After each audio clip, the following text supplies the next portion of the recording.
92% दलितों को स्कूल में पानी पीने का अधिकार नहीं है। नीमड़ हो, चाहे महाकौशल हो, चाहे बुंदेलखंड हो, तमाम दलितों की बस्तियों में, आदिवासियों की बस्तियों में, मरीन बस्तियों में आज भी पीने के पानी की व्यवस्था नहीं है, उचित व्यवस्था नहीं है। कई जगह पर ऐसा भी होता है पानी के लिए दलितों और आदिवासियों की हत्या की जाती है। इसका एक ताज़ा उदाहरण मैं आपको देता हूँ।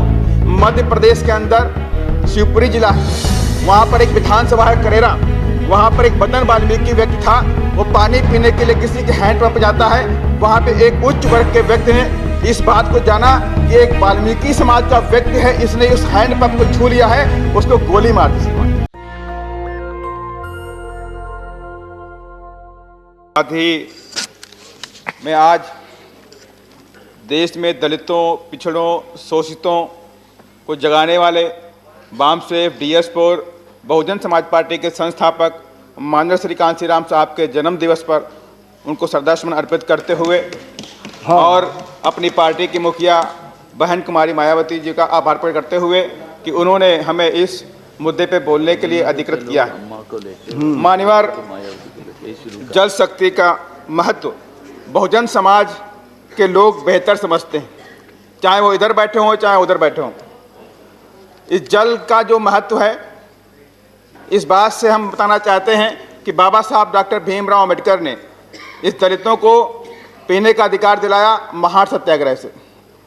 महार सत्याग्रह कराया और उसके बाद भी बाबा साहब ने इस देश में संविधान बना करके दलितों और पिछड़ों को बराबरी का हक भी दिया।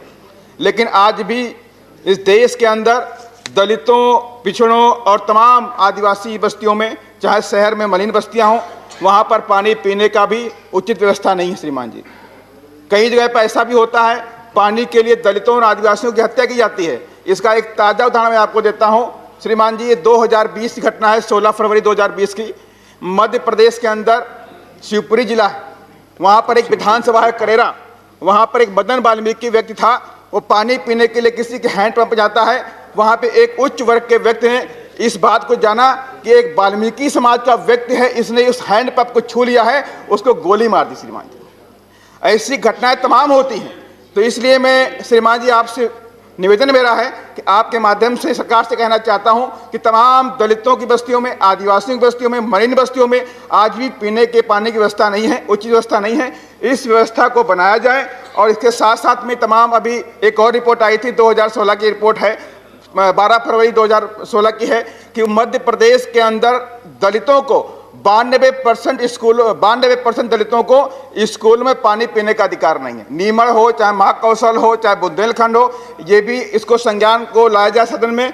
श्रीमान जी, इसलिए मैं आपसे ज़्यादा बात न करते हुए मैं एक और छोटी सी एक प्रॉब्लम हमारे गृह जनपद लखीमपुर खीरी की है। वहाँ पे शारदा नदी है, जिसका पानी नेपाल से आता है, हर साल भयंकर बाढ़ आती है वहाँ पर है, और जिसकी वजह से तमाम हजारों एकड़ वहाँ की जो फसल है बर्बाद हो जाती है, लोग बेघर हो जाते हैं, कई लोग तो उनके खाने पीने के लाले पड़ जाते हैं। तो श्रीमान जी, मैं सरकार से आपके माध्यम से निवेदन करना चाहता हूँ कि कम से कम हमारे ज़िले में उस बाढ़ को, भयानक जो रूप है उसका कम किया जाए। मैं जानता हूँ कि आप बाढ़ को रोक नहीं सकते हैं, लेकिन कम से कम जो उसके माध्यम से जो भयानक रूप आता है उसके लिए कोई ठोस कदम उठाया जाए, जिससे हजारों लोग बेघर ना हो। और इसके लिए मैं आपके माध्यम से बात करना चाहता हूँ। धन्यवाद। धन्यवाद।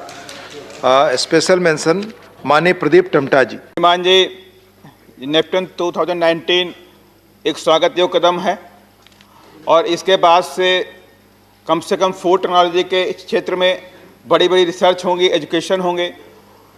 और श्रीमान जी, मैं आपके माध्यम से सरकार से भी कहना चाहता हूं कि जिस तरह से देश के अंदर IIT और IIM है, उनमें रिजर्वेशन का सिस्टम फॉलो होता है, तो इस तरह का रिजर्वेशन का सिस्टम भी इस इंस्टीट्यूट के अंदर फॉलो होना चाहिए।